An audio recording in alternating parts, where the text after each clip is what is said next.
Thank you everyone for being here. We are very excited to present a panel on social entrepreneurship and social investing.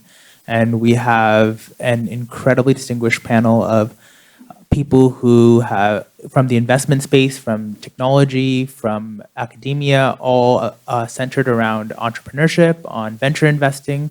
And we're tying this back to kindness by seeing how we can build organizations that are sustainable and that can help make the world kind of a better and more equitable place. And so with that, I wanted to just start with just having the panel sort of introduce themselves just one by one, maybe starting with you, Jorden. Tell us who you are, what you do, and sort of your relationship with social entrepreneurship. Great, thanks, Tej. So my name is Jorden Woods, and I'm a founding partner at StarChain Ventures.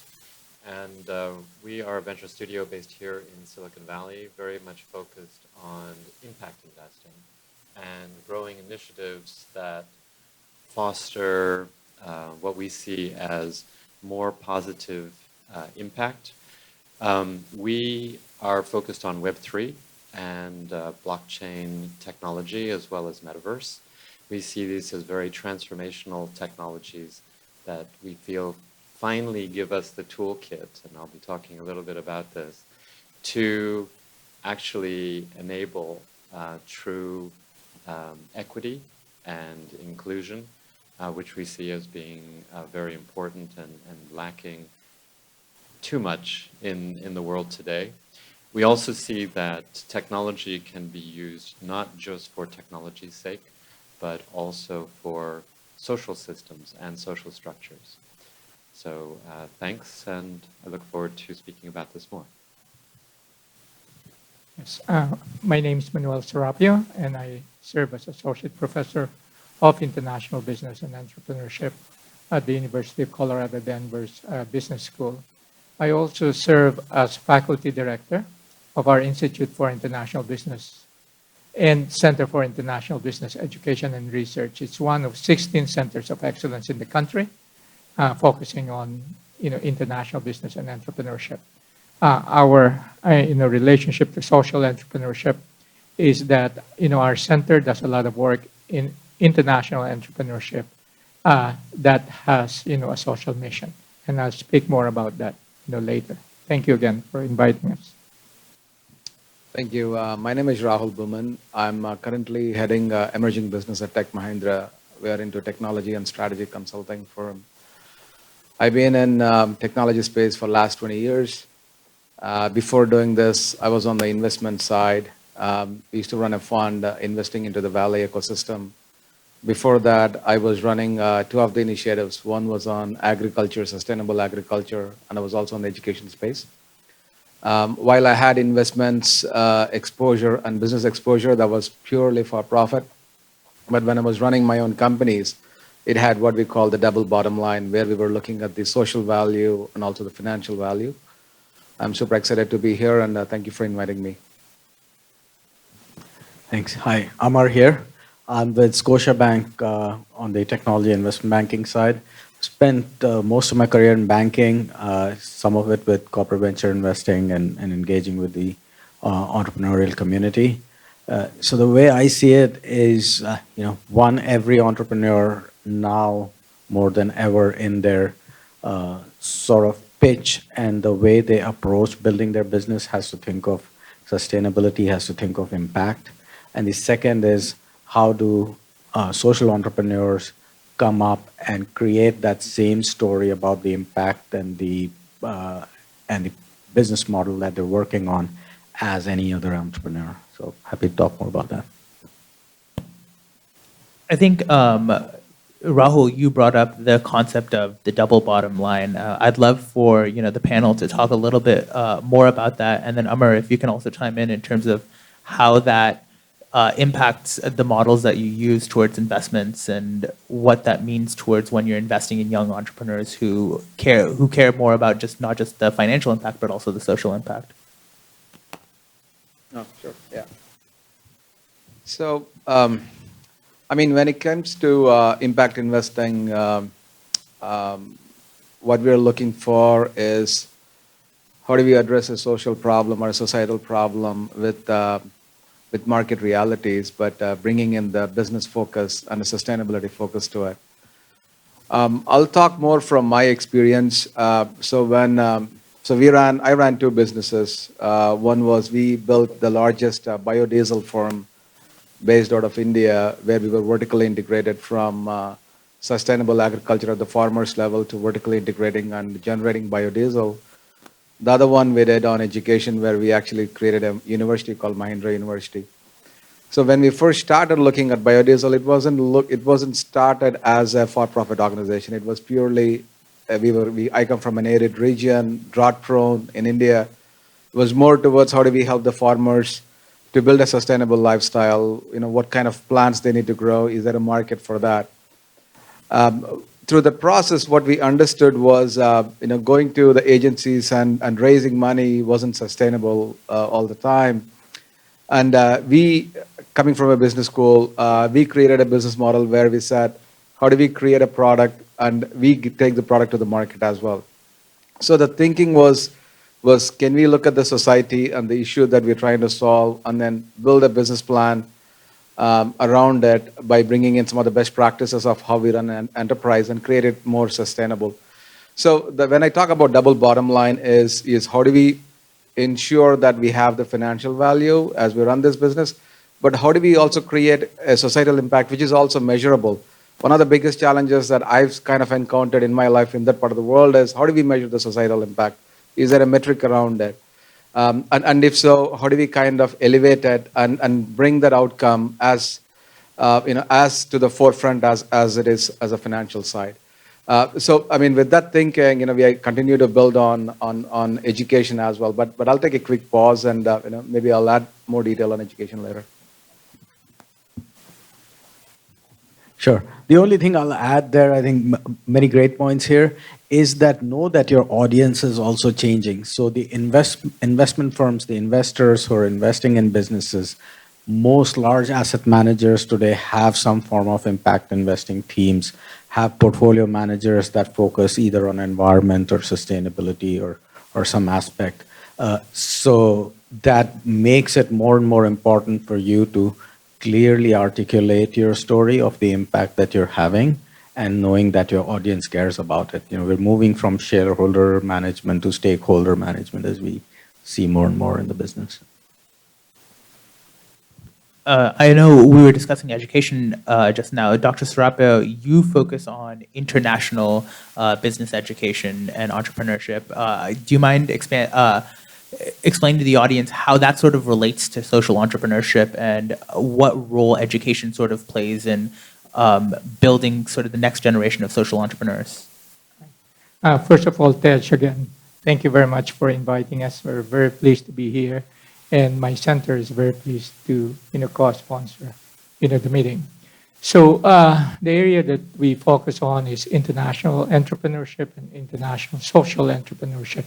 So maybe let me start with the simple by defining what this field is. It's really a combination of international business, entrepreneurship, and social value creation. So international business is transacting business across borders. Entrepreneurship is exploring and exploiting opportunities and matching them with resources. And social value creation is looking after, again, business for good.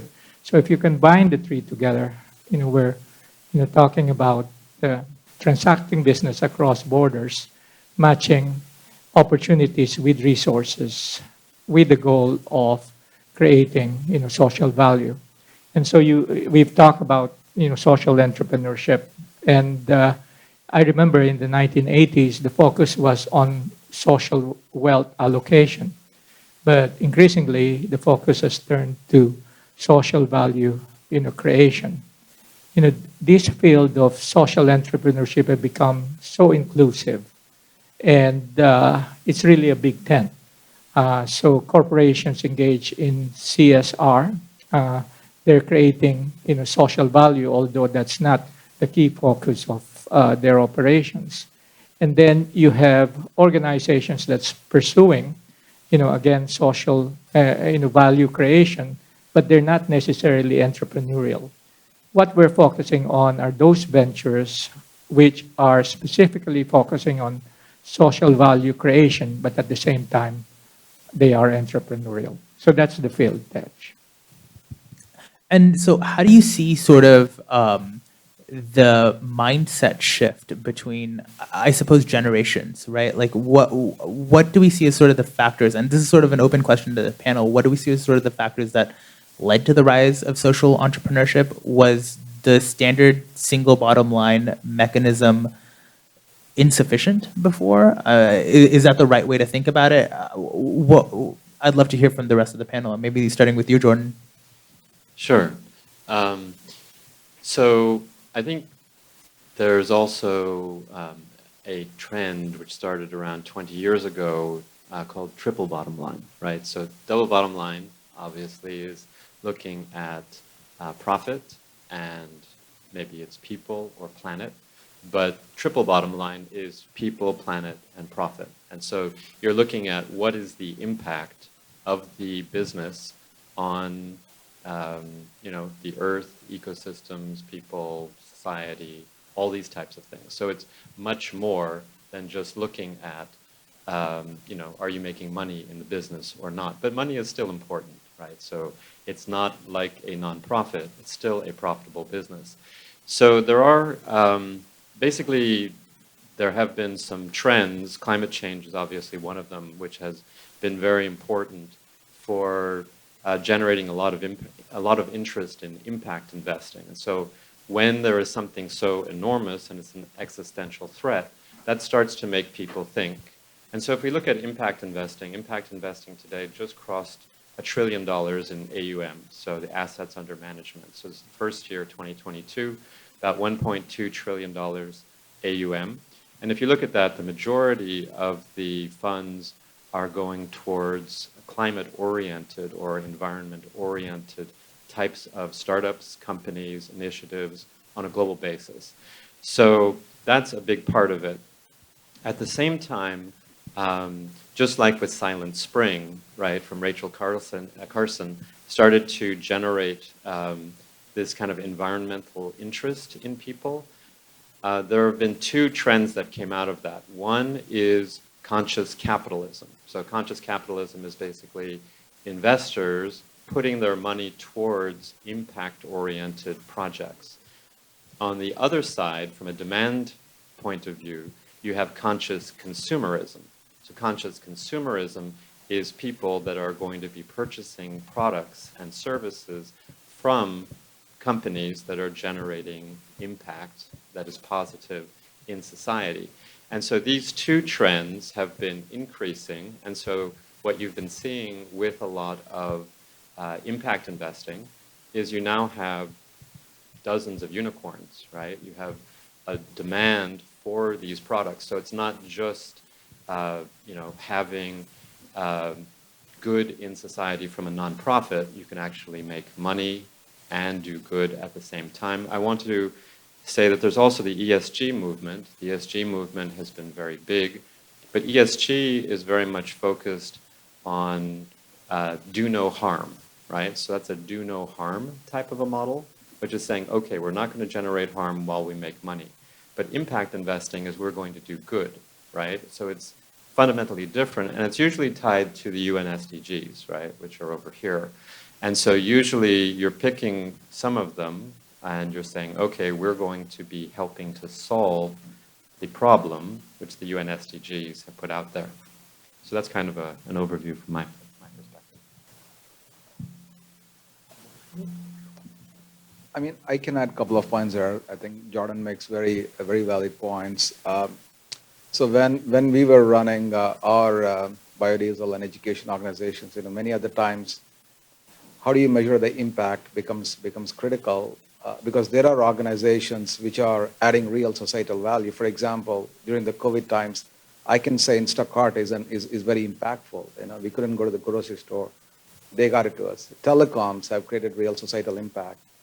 For example, in India, when the whole demonetization happened, when people cannot really spend cash, Paytm and PayPals of the world made a huge impact. So there was this whole deliberation about what is really an impact investment versus others. Then when I put my hat on it, it's about how conscious we are. Is the conscious decision to run an enterprise is to maximize societal value versus maximize your profit? If you're looking at maximizing societal value as the mission, then I would categorize that as an impact investment. But that said, what I clearly see what Jordan is saying is, it's a triple bottom line today. The days were gone when we were looking at just the profit and the societal impact. It's really the climate and the environment is adding a very, very important paradigm to how we are generating value for our society. And I'll just add one more point there, I think all great points, that we hear the technology itself is bringing transparency. So in the past, sometimes you wouldn't know how something's being made, what a town in Bangladesh or in China is going through with the labor activities there.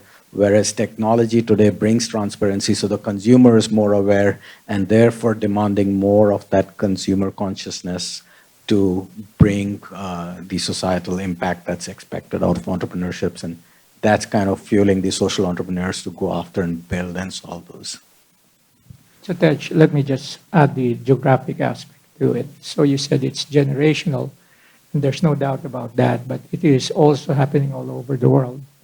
And the reason for this is that the opportunity is global and the solutions may also be global. So the network effect, becomes, very, very important. And to your point, Rahul, it's the technology, that actually facilitates this. So let me give you a couple of examples, a brief example.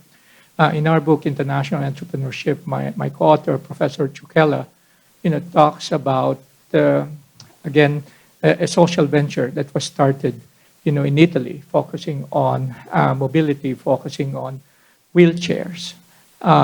This entrepreneur, Fabrizio Alessi, started, a wheelchair for sports enthusiasts. My understanding is that only about 20% of these wheelchairs are actually manufactured and sold and used because they're just so, expensive.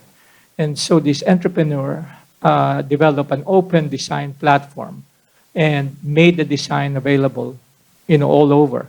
So for less than 200 euros, you can actually manufacture these wheelchairs. Now, in the other side of the world, you have Rachel Wallach, who also, found an opportunity to, again, using open platform, design wheelchairs that are more an extension of personalities of people who use the wheelchair. So not only did she disrupt the design of the wheelchair, but she also disrupted the perception of the disabled who uses this wheelchair. So you see the cross-border, aspects of this. To what extent do we think that change, I know, Amar, you alluded to this, and it seems like Dr. Serapio, you're also somewhat alluding to this, is that change technological and a growing level of consciousness towards people who are halfway across the world? COVID-19 made everything Zoomified, and it became a lot easier to know what someone's life was like 12 hours away, 24 hours away, as though they were right next to us. How has that contributed to a consciousness towards society? Yeah. So I had mentioned at the very beginning that technology, we feel with Web3 and blockchain, gives us a toolkit which we haven't had before. If you look at prior systems which are all centralized, you can control all the information, you can expunge data, you can modify everything. And so in these systems, you typically have both a point of failure, a single point of failure, and a single point of corruption. And we can see that very much in the world today. It's everywhere, and it's in the news constantly. And there's no way to stop fake news. There's no way to stop fake information because these systems are disconnected, and they're controlled by different players that are actually making money off of this whole process. When you move to a decentralized point of view, where there is no specific point of control, And with blockchain, basically you have communities that are authenticating information, which is the basis of Web3. You can create sources of truth. Now, why is that important? It's a source of truth that isn't based on one single entity. So it's just true for everyone. And so now you can do some interesting things. You can get, and we go through many of these examples in our book, Enterprise Blockchain Has Arrived, which is from 2019. It's about Web3, really. We talk all about Web3 in it. My co-author, Radhika, is in the audience as well. But when you go through these examples, so I'll just give you a simple example, which has to do with transparency, which is what Amar and others have talked about, is when you go to the store and you purchase your food, do you know where that came from? Right? Are you connected to the farmers? Are you connected to the people that created that food for you? The answer is, in most cases, no, unless you're buying directly from a farmer, going to a farmer's market. So with blockchain technology, you can create an unbroken path of truth, what is called a secure chain of custody, so that you can get connected directly and in an authentic way to the people who have created that food. And so this was tried about 5 years ago in a Seattle coffee shop who had fair trade coffee.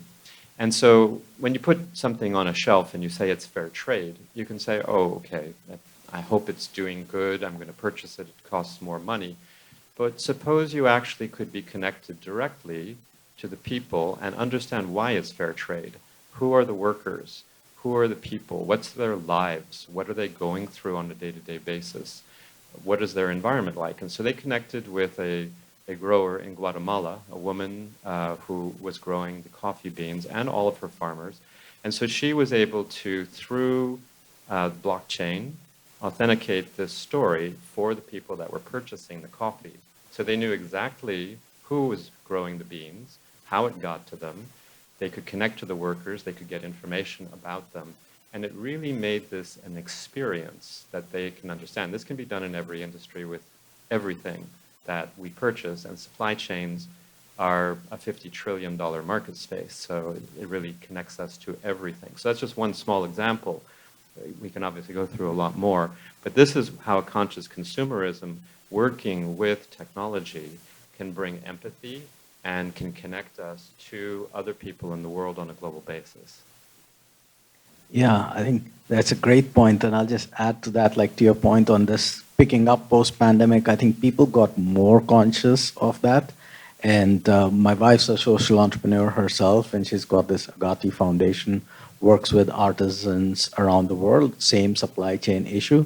But the amount of passion from the consumers to support artisans in the time of need, when they could see the impact the pandemic's having on them, helped bring that mission closer to, sort of being achieved.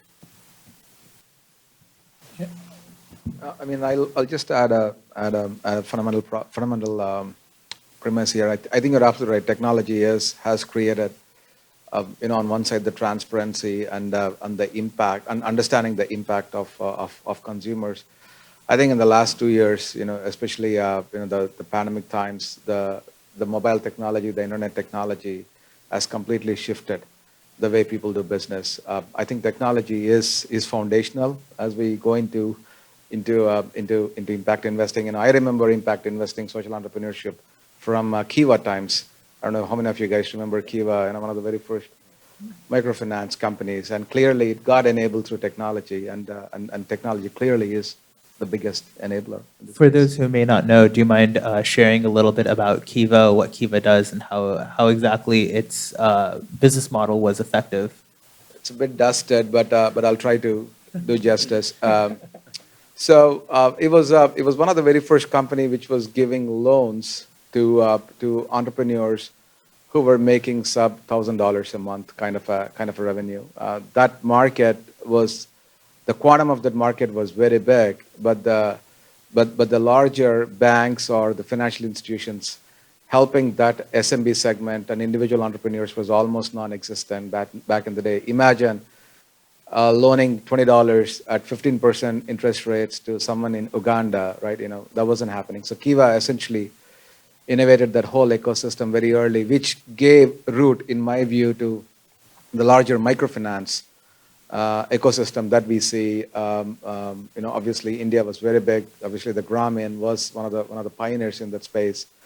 But technology kind of provided access. For example, if I want to give that loan to this woman in Angola, I could actually go to this website, look at that person what kind of business she is doing, and give her the $20 loan, and actually get returns out of that loan. So that ecosystem was I think, clearly built this whole. I think maybe elevated the outcome of impact investment. So Tej, and my colleagues here, I've been teaching for over 3 decades, and I started at 15 years old, by the way, so not that old, just teasing. But, I've not seen an environment like this. So we live at a time that's really very challenging. Individuals, companies, social entrepreneurs are conducting international business or business in a very, challenging environment. So you mentioned COVID. We have the Russia-Ukraine war. We have a surging inflation. We have multiple destructive, natural, disasters, supply chain issues, name it. There is this author, his name is Joshua Ramo, who talk about this as the age of the unthinkable. It's really, really a very tough, environment. Many are saying that because of this, globalization is dead. I don't agree with that. I think it's alive, but it is, changing. The landscape, is definitely changing. And so, one of the ways by which things have changed, again, going back to your point about COVID, is that it has magnified the problems. It has magnified, the issues. But then on the other hand, it also has accelerated entrepreneurship, and innovation. Let me give you, an example. I was born and raised in the Philippines. And during the time of, COVID, hunger became a big, big, issue. And on the one hand, you don't have enough food. On the other hand, you have farmers who can't sell, their rice. And so here in the U.S., we were trying to figure out what's the best way, to help. The traditional way was to send money. Someone picks up the money, takes that money, goes to the market, buys the rice, and then someone else distributes the rice to whoever the beneficiary is. But then, because this is so inefficient, takes a lot of time, wastes a lot of resources, someone came up with a simple, frugal innovation where I can actually, buy the rice directly from that sustainable farmer in northern Philippines. And, I don't know who helped this farmer, might be Shopify or someone else, but, payment was there. The distribution and the delivery last mile was there. So it just became easier, for, someone like me, to help. And this is happening cross-border, happening on a global basis. So a lot of this is going on, and I'm sure thanks to, your work, Jorden, through impact investing, you've been able to help a lot of these enterprises. Yeah, maybe I could give 2 examples. That really underscores this. So we advised a company during the pandemic in the Philippines who was working through a lot of these issues. In the cities, people had no food, and in the villages, the farmers were burning their food because they couldn't get it to market. So they had been doing some work in vertical farming, which is growing a farm in a building in the city. And so they brought technology to bear to grow the food in the city, and then also learn from the farmers in the villages in terms of how best to do this.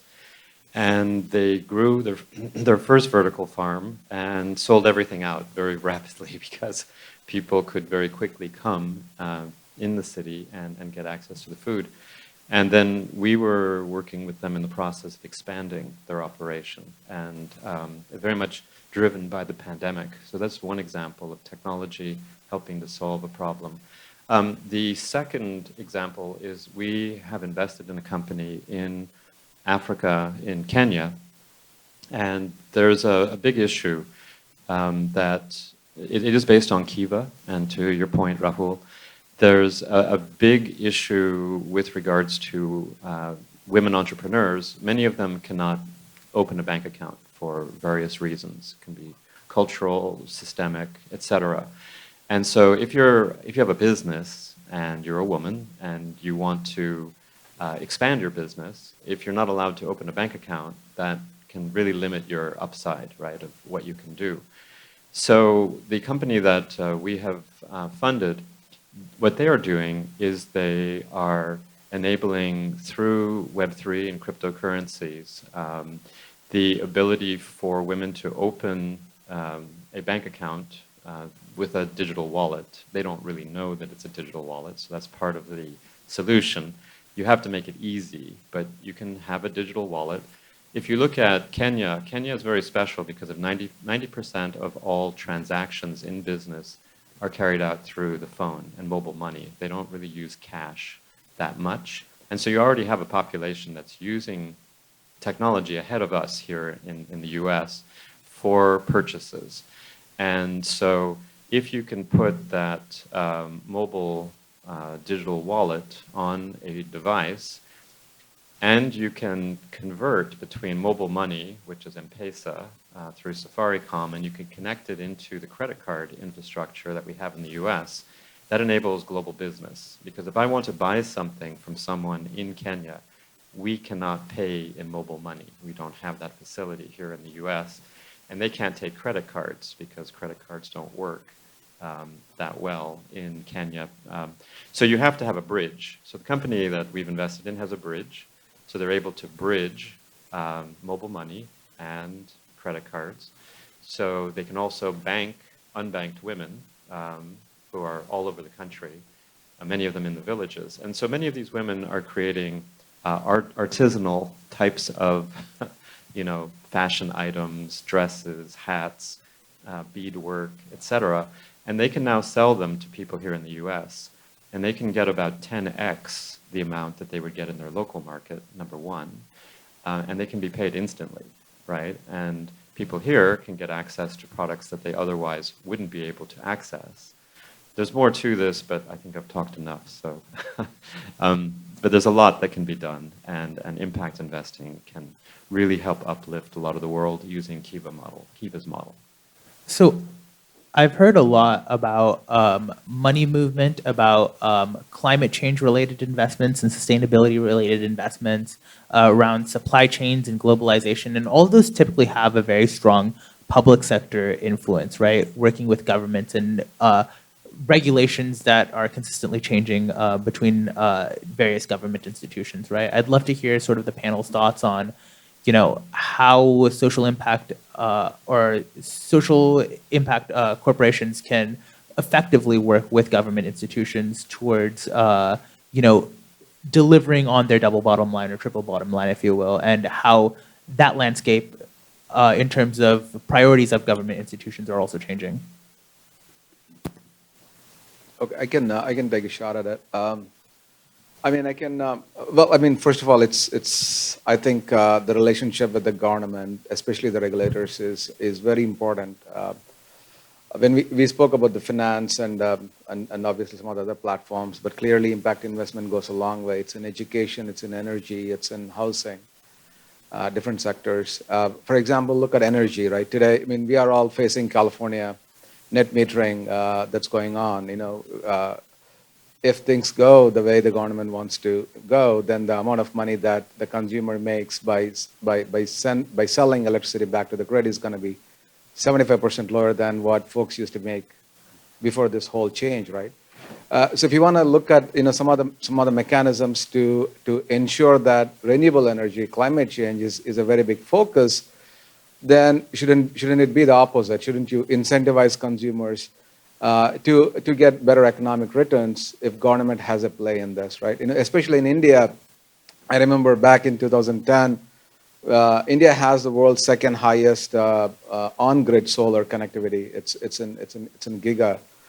And initially, it was about 20, 25 rupees per unit, which is probably pennies to the dollar today. But that was very high back in the day when the government was incentivizing the private sector to come and set up this on-grid solar. And it suddenly boomed. Now, because of the reverse bidding, the prices have come down. Obviously, the solar panel prices have also come down, but the net metering and the power purchasing agreements with the government have also come down phenomenally. But you can see a linear relationship between how that incentives have kind of changed, the economic impact from how we can deliver possibly and social impact as well. Similarly in financial inclusion side, finance is one of the most regulated, as we all know.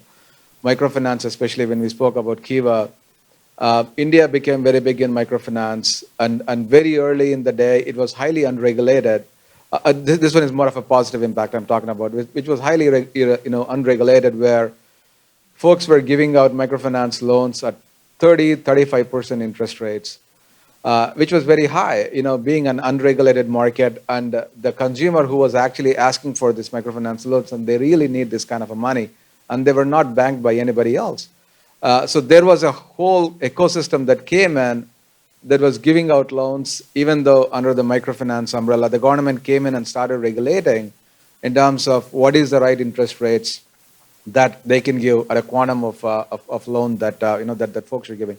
So it's very important that the social entrepreneurs, funders, investors, and even the consumers lobby for the right incentives from the government. I think it'll make a very big impact. I'll just add a separate dimension to it. As social entrepreneurs, one thing to think of is that a lot of governments are a good source of non-dilutive funding. It's like identifying these government programs and matching, like the story that comes out in your business model, you take it to them, whether it's direct funding, indirect funding, tax breaks. There are a lot of opportunities in every market, and often they're not used to the best level that they can be.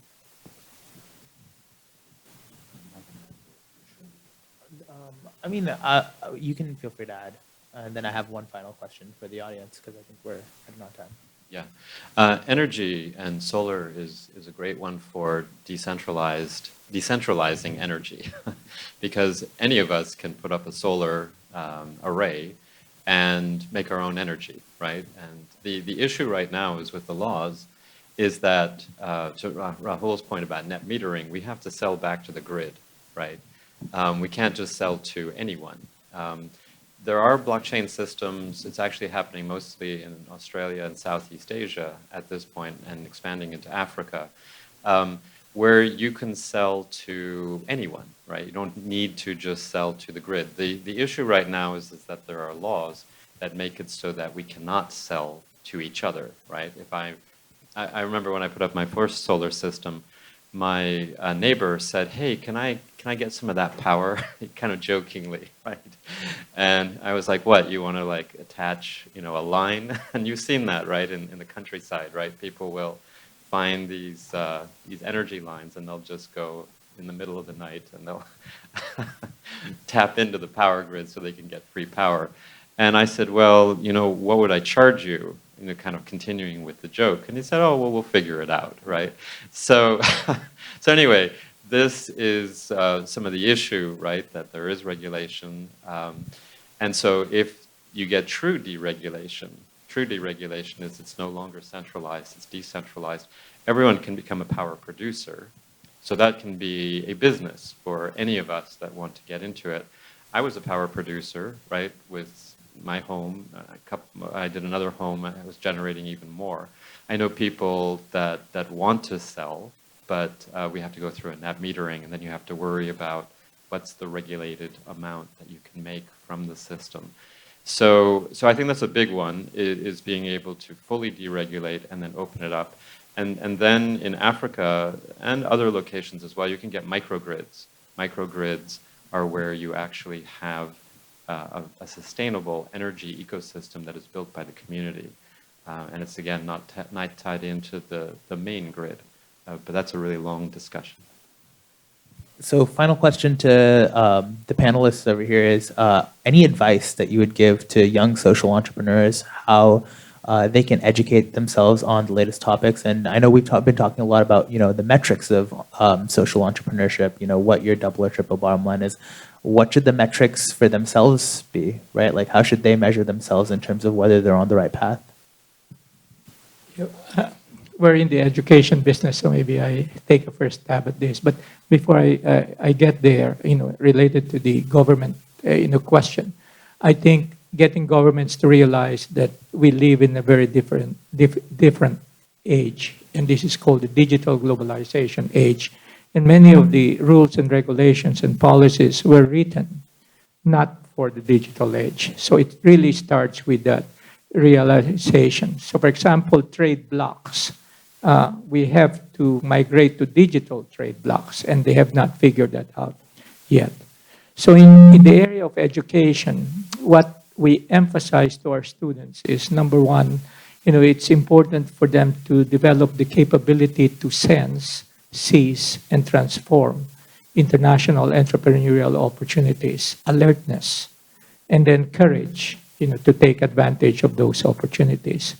And then finally, resiliency. It's a tough environment, and being able to achieve your objectives despite all of the challenges becomes very, very important.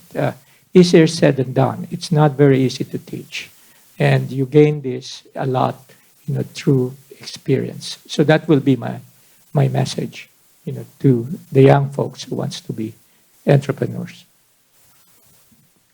I'd say don't think small. I mean, like the most inspirational person in this space is Yvonne, the founder of Patagonia. Like you can really build a global scaled social entrepreneur enterprise. And so that would be the key message. Think about, what really is the impact that you want to deliver and bring to the world, and think big. A couple of points, very valid points here. One of the things, at least going through my own experience, reading books, very important.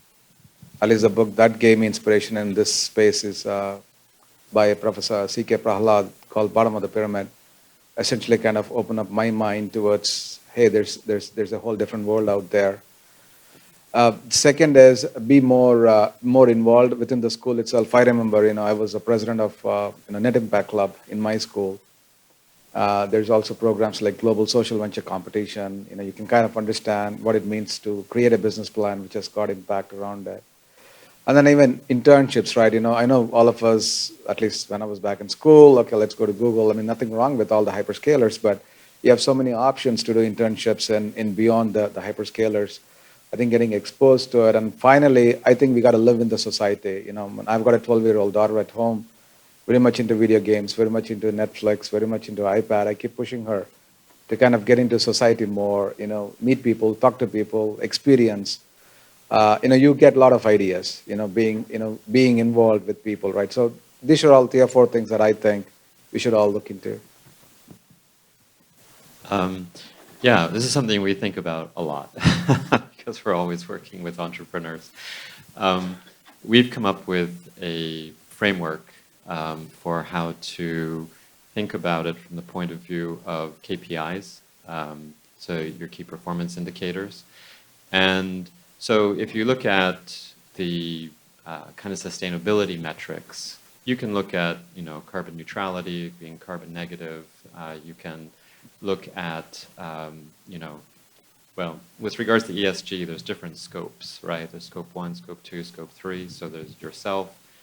We are talking about supply chains, so you can look at your whole supply chain. That's much more complicated, especially for small companies. But you could do scope 1, scope 2, so your immediate suppliers, and looking at what their impact is on the environment. Then with regards to people, if you're really walking the walk, you really need to have a very diverse and inclusive kind of company, right? So how are you hiring? How are you promoting? What types of companies are you working with? Are they also diverse, et cetera? So there's a lot of these types of KPIs that you can look at.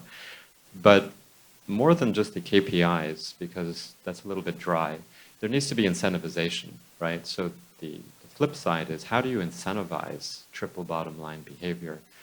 And I'm not going to get into that because that's something we still haven't figured out yet, but it's a huge area that, again, Web3, blockchain technology, is very much focused on incentivization. That's one of its core capabilities, as well as open source and transparency, fairness, a lot of these. If you look at the core tech, that's really what it's about. So that is really what we are focused. But anyway, maybe we're out of time. So yeah, the incentivization and the KPIs.